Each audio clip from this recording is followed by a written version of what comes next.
Je m'attendais qu'enfin le bon sens gagne dans cette affaire, parce que ça fait longtemps que ça dure et il y a tellement de monde qui ne comprend pas cette action engagée par Manche Nature et cet acharnement. Down! Poppy, stop, down! Stay! Au départ, je ne suis pas du tout agriculteur, ni de famille d'agriculteurs. J'aimais bien les animaux, c'est tout. J'avais des ânes au départ, et puis par un concours de circonstances, je me suis retrouvé à échanger mes ânes contre des moutons. J'ai eu l'idée de les mettre sur les prés salés qui étaient en face chez moi, qui étaient à l'époque complètement sous-exploités. Moi, je me suis installé en 2001, le jour de mes 30 ans.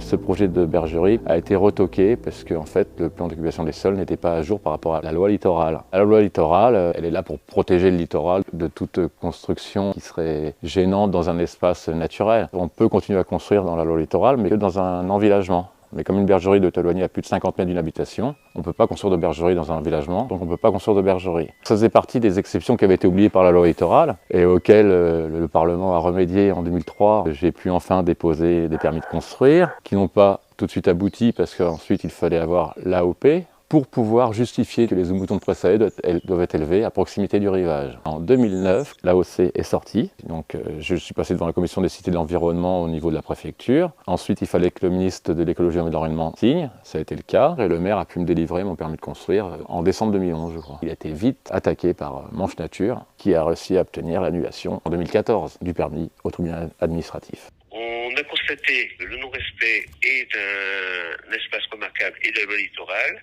On a demandé aux juges, aux différents juges et aux différentes instances d'arbitrer. Ils ont toujours arbitré dans notre sens.